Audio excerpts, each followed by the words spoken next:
Look for an occupation that you like, and you will not need to labor for a single day in your life. Welcome to Career Corner.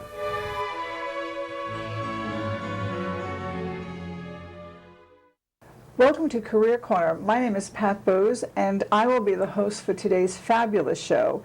The purpose of Career Corner is to provide practical and topical information that serves to inspire, empower, and inform viewers towards securing employment, building skills, and being competitive in today's workplace. I am really pleased that we have a wonderful guest today. His name is Patrick Howell, but he's not only our guest, he will be a future host of Career Corner shows. So I'm pleased to have you with us. Let me just tell you a little bit of how Patrick comes to our table. He's the founder and president of Team Development Group, an adult education and executive consulting firm. In collaboration with various subject matter experts, Patrick facilitates professional training, coaching, and certification programs to organizations throughout the county. So welcome. Well, thank you, Pat. Thank you so much for having me. It's a thrill to be here. I'm excited because this is the first of a series that we'll be working on collaboratively together. But besides being the president and founder of your organization, Team Development Group, tell me a little more in regards to the other kinds of credentials you bring to the table. Sure. Well, my organization, Team Development Group, has a few strategic partnerships, and one of those partnerships is with the Institute for Advanced Human Performance. I'm a master coach for the Institute for Advanced Human Performance, and the primary role of that organization, it's a collaborative group that fosters and puts together seminars and empowerment workshops for people in the public who want to come and sort of learn ways to be more effective, in their general world. Most of that work is rooted in something called positive psychology or strength-based psychology. Mm-hmm. So people have an opportunity to come through, 1, 2, 3, 4, 5-day workshops and really leave with a lot of real practical tools that they can then implement into their real world. And I think that's important, especially nowadays with the employment situation that has existed for years, not just recently. Mm-hmm. And we'll talk a little more about that. But what I find interesting is this whole field of coaching, and again, we will delve into that later. Yes. But it is an opportunity for for people who have skills, have experience, who've been in their field of expertise for many years to really look at what they can bring to the marketplace and how they can benefit other people. So I'm really excited about the concept of coaching. Good. The other is talking a little bit about your Association of Integrated Psychology. I mean, it sounds really interesting. Yeah, well, sure. Many years ago, probably 16, 17 years ago now, I picked up the study of NeuroLinguistic Programming, or NLP as it's called. And at the time, it was really the major science of communication. Dr. Richard Bandler and John Grinder are sort of the creators. My interest in it came because my mother has been was a therapist for many years, so I was familiar with the woman Virginia Satir, who at the time, in the 1970s and 80s, she was really the famed psychotherapist or therapist. And the NLP, a lot of the work from Dr. Bandler and Grinder was formulated off of her work. So I started to read a lot about that and sort of get involved and start to incorporate it. I do coaching work around NLP. The NLP has a few governing bodies, and one of the governing bodies is the Association for Integrative Psychology, of which I have a certification and have been involved with. And so that kind of leads us into this whole conversation about ways to boost self-esteem and confidence in regards to someone who is unemployed. We're going to be designating a lot of our shows going forward to helping people who are either unemployed or underemployed. And this is the building blocks, I'm calling them. This is the grassroots, meaning that once you understand this premise, then you can build on that in regards to resume writing and presentation skills and all of the other stuff that's really important nowadays.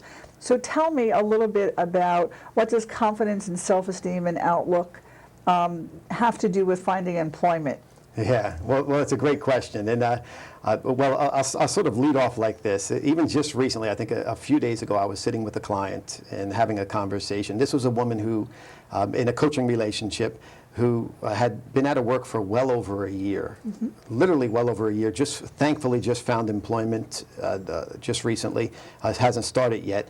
But in our conversation, one of the things that came up consistently is she said to me, Patrick, what happens is, I've been out of work. A professional, somebody who was in work for a long time, in a career for a long time, and for family reasons had to take off.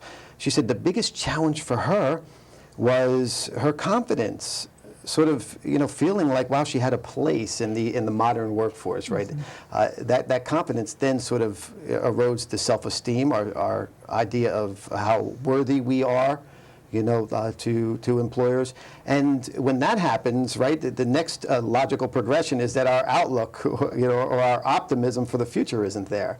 So I see it consistently that these things of confidence, self-esteem, outlook, or optimism play a huge role. My company does work with the Division of Workforce Development here, not only in the county, but in multiple counties throughout the state. And so I have an opportunity to talk to the senior executives who are really at the heart of seeing people who are unemployed and seeing people who are, have been out of work for a long time and trying to get back into work. And what I hear from them is that on top of the skills, the important things like resume writing and interview prep and those kind of things, one of the biggest things that they're seeing, Pat, is that they are, there's a lack of confidence. There's a lack of confidence, and people really feel as there's not much optimism out there. So I think it can play a huge part in either finding employment or not finding employment. So with that said, and you're seeing a lot of that, and I think that I see it also, especially with people who are 50 plus, who again, in many cases had the same job for most of their life. They were not necessarily, the X generation or the Y generation that probably changes their careers every 3 years. And so it's really very troublesome, in regards to what to do and not being able to find work. And then what do they do with themselves? They had a routine that they did every day. And not only are we looking at self-esteem, but also the issue of depression. We've seen so many cases there. Oh, yeah. Yeah, I see that consistently in one of the recent programs that I was delivering for the county. One of the biggest comments, we had a small group, we limited it to a small group of 10 people. My company it donates a lot of time in the county, and so this group was a small group of 10 people who were unemployed for a year or more, and this program was to develop skills, coaching job seekers to employment. The biggest comment I heard from the people in the classroom, the participants in the classroom, was that they're depressed, and so it becomes a spiral downward. I remember the one woman saying that she wants to find a job so bad, and I asked her, right, I'm a coach, this is what I do, so I get in dialogue, well, what are you doing to find a job? And she said, well, I go on the internet once in a while, I send a resume out, the rest of the time I'm on my couch eating potato chips and watching Jerry Springer. Right, it's a full spiral downward is what happens. So you're right, depression can be something that sort of takes over. So share some insights then, with all of your background and all of your affiliations, with what can one do in regards to getting out of that mode and building self-confidence. Sure. And there are a lot of things that people can do. Now, I typically approach things from a coach's mindset. So a coach's mindset is action-based. So really, literally creating motion, getting up and actually doing the old Nike, just do it, right? And there's a lot of wisdom behind that. So there's a reason that the two words motion and emotion, they have a link there. It's because they're very closely related. So really just getting up and doing things. Now, what's really wonderful is that in my work through the Institute for Advanced Human Performance, it's, as I mentioned earlier, it's very closely rooted in positive psychology. Now, positive psychology is, if I have to sort of just put it into a nutshell, like a cursory definition for you, it is the scientific study of human beings at their very best. So Okay. so it takes a look at, when human beings are operating at their very best, what are they doing? It has been called the science of happiness. Okay. Right? So it's happiness and well-being. How do we actually sort of interact with the world in a better way? So this science has really validated a lot of approaches that actually are proven to work. Things that actually make a difference in people's lives. For example, and some of these are really simple, but the concept of just exercising. Literally exercising, and most people probably know that already. Right? I should go out and exercise. It makes me, it makes me feel better. It not only makes our bodies look better, but exercise does a lot to our neurochemicals, right? And our hormones. It actually shifts our self-perception of who we are in the world. So simple things like just getting up and walking for 15 minutes a day, or if you can't walk for 15 minutes a day, get up in front of your TV and march, or put something on, some sort of music.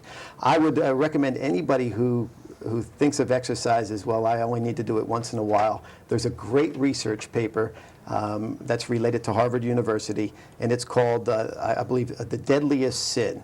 So if the viewers happen to go onto the internet and pull up The Deadliest Sin, they'll read this research paper, and your mindset will be changed, and I guarantee you'll be out exercising a little bit tomorrow. So what else besides exercising? Sure. So exercising is one. Another thing is what Dr. Seligman and his team out of the University of Pennsylvania had identified a while back, which is identifying and then using on a day-to-day basis a signature strength that we have. So and that entails a lot, right? So that entails understanding what our strengths are. Now, this work is really validated. So Dr. Seligman, at one point in his career, was the president of the American Psychological Association, and now he runs the Masters of Applied Positive Psychology at the University of Pennsylvania. He and his colleagues had sort of searched the world, the cultures, and throughout all the cultures, to look for what are virtues or character strengths that are valued throughout cultures. And there's what are they, Patrick? Well, there's 24 of them, so I won't go through here, but I can tell you a few off the top of my head, because I've done their research. Okay. And folks at home can actually take this on themselves. So the website, if you typed in valuesinaction.org, you'd come up with it. You can take a free assessment that's scientifically validated, and you pull up with things like mine. Like one of my top 5 is the love of learning. I absolutely love to learn. Okay. And it's a strength that I have. It's something that I'm really interested in. So I make a point every day to learn something new. So the viewers at home can do the same. Find out what your strengths are, and then make a concentrated effort to use one or two of those strengths each day. And the effects on overall well-being have been shown to be really dramatic.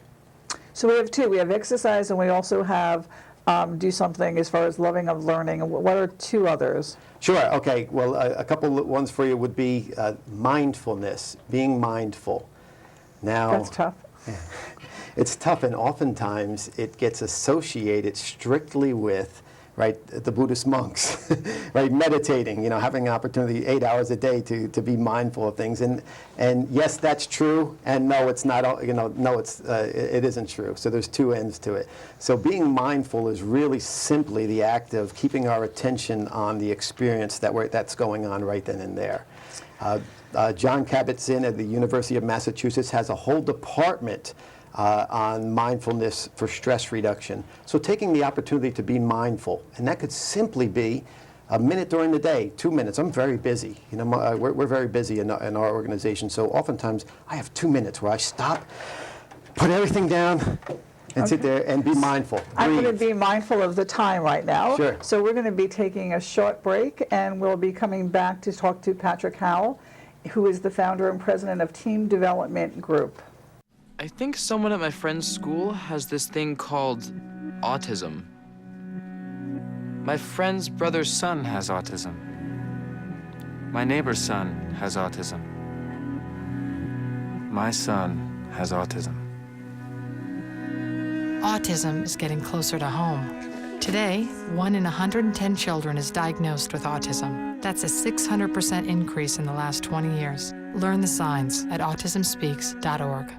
Welcome back to Career Corner. My name is Pat Bohse and I am the host, and with us today we have Patrick Howell, who is the president and founder of this fabulous company that we've been talking about in regards to building one's self-esteem and understanding how this plays into people's need to be connected, need to understand what gets them motivated, and needs to help them get on with their lives, so to speak, especially in the field of employment. So welcome back. Well, thank you, Pat. Yeah, I'm glad to be back. Yes, I mean, we were on a roll there in regards to a lot of the conversation.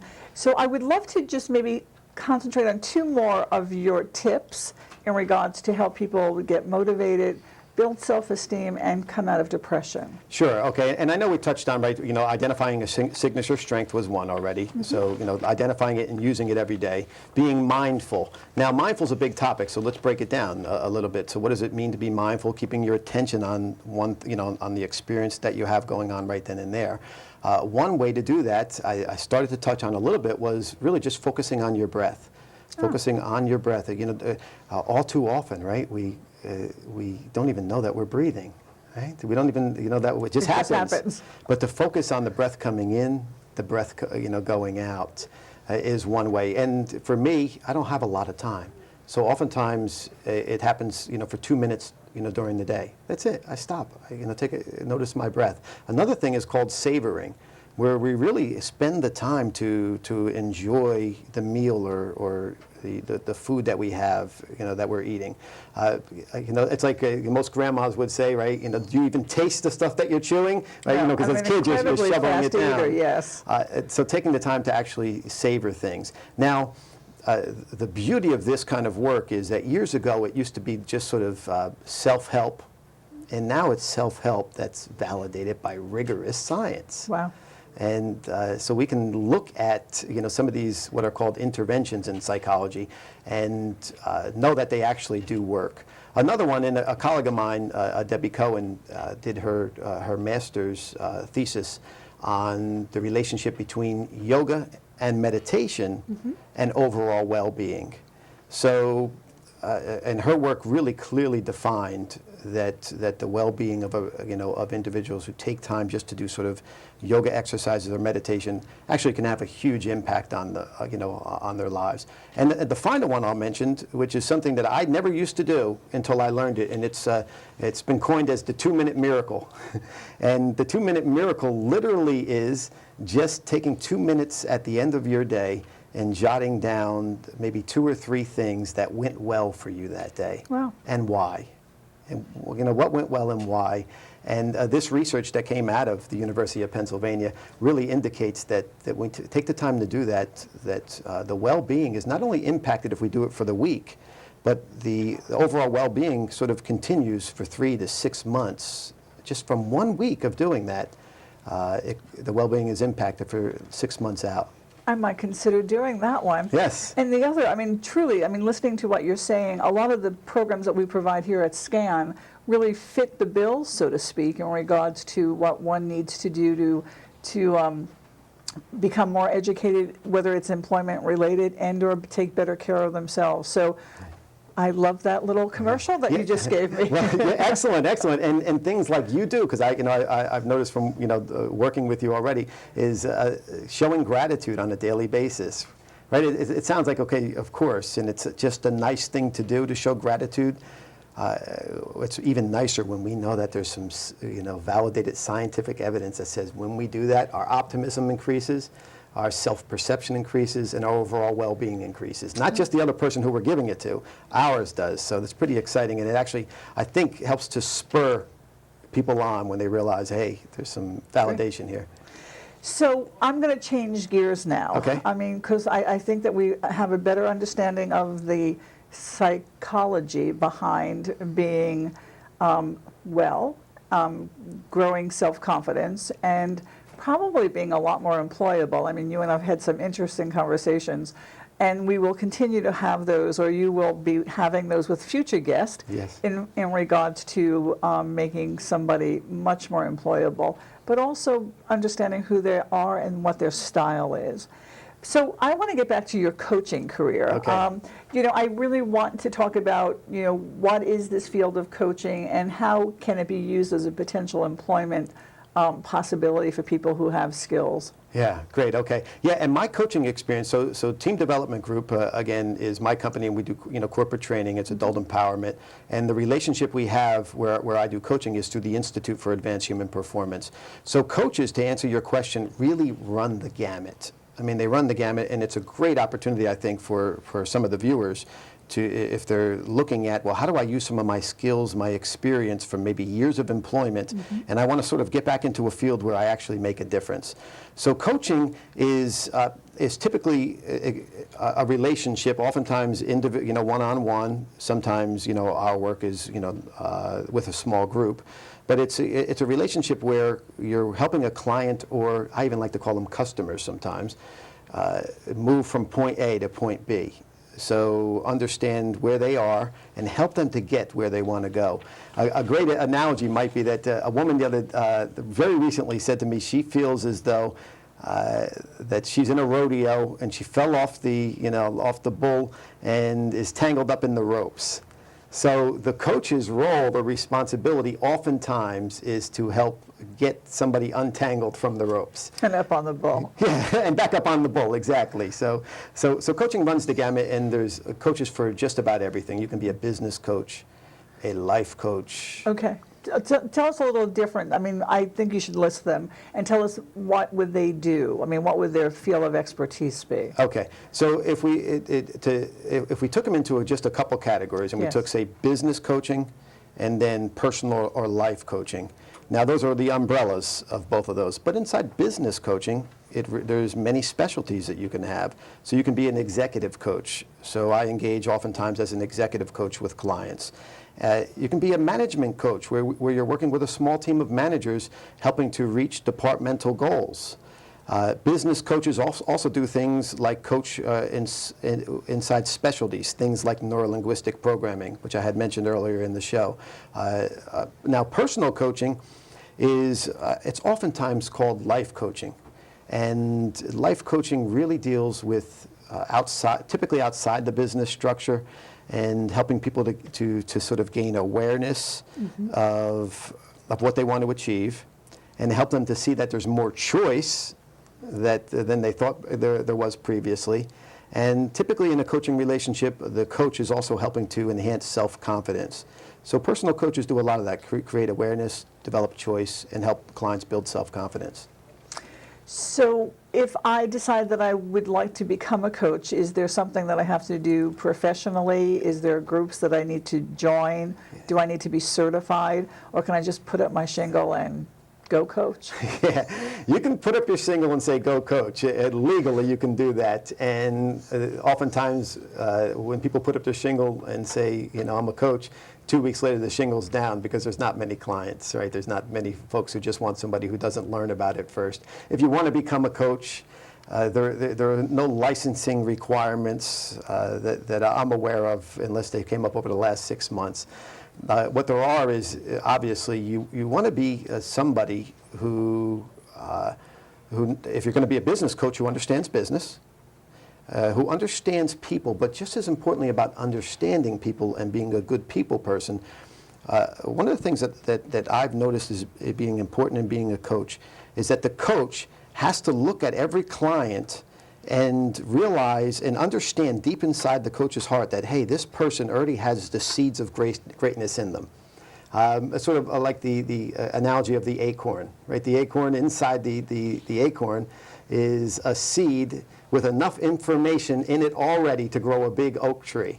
So the coach should have that mindset, that not only understand business and understand people and be a learner, be constantly learning, but also look at their clients as, wow, okay, there's a seed of greatness in there, and all I have to do is untangle the ropes and help them to see it.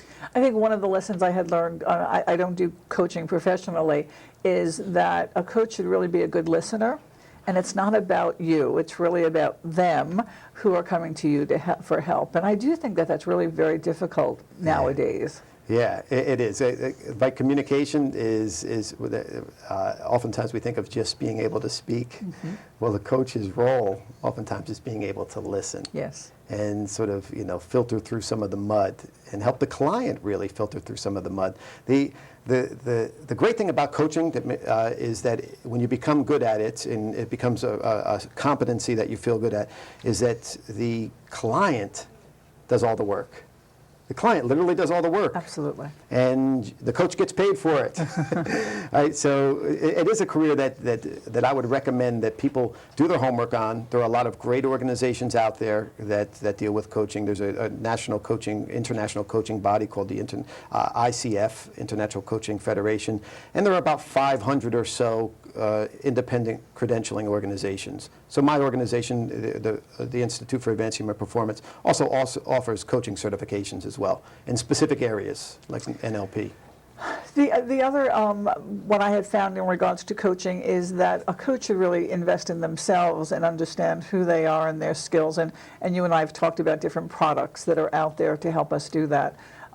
So it's really looking internally first before you go collect other people, and be able to give some really good guidance. I mean, if people are coming to you, whether they're paying you or they're just, asking for some advice, you really need to take that seriously. Oh, yeah, really seriously. I mean, we're dealing with, with people's lives. Right, especially if they're unemployed and they've been unemployed for a long period of time. Again, my message would be, like you said, get out, get off the couch, and go find places to participate in. I mean, and usually the other piece we always hear is that, they have no extra dollars for extracurricular activity. There's just so much out there that's free. Yeah. So we're really encouraging them to go do that and get good advice. Yeah, exactly. I think that's perfect. A coach oftentimes doesn't even need to give advice. Sometimes they do if they're brought in as a sort of an advisor coach. What they should be able to do is they should be a learner themselves, so they can sort of piece together a lot of different things that they're hearing, and then even make suggestions. Like, hey Pat, maybe you want to try to approach things this way because I've seen it work for somebody else. Those kind of things that are sort of subtle and. So we have one more minute left. So tell me why you love the business that you're in. Oh, I absolutely love it. I started out many years ago as a global trainer for the Dale Carnegie organization. A trainer and a coach. You're a graduate. Okay, yes. Great. So my experience started even before that, but then my real experience started then.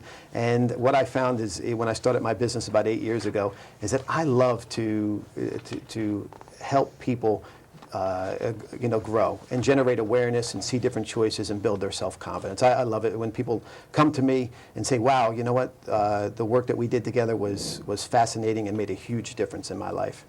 Well, with your enthusiasm, I can tell that you really do love what you do, and I'm sure that the people that you work with have valued and gained a lot from the experience that you bring to their table.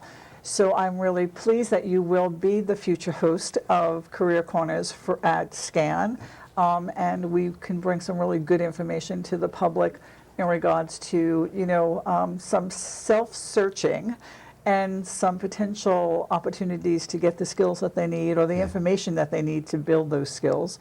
And again, I am really pleased that we're going in that direction.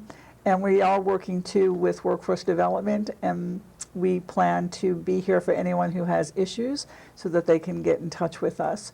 So I would like to thank you, Patrick Howell, for being our guest and our future host. And I hope that you, the viewing audience, turns in or listens in every opportunity that you have so that you can build a wonderful resume and enjoy some wonderful experiences. Thank you.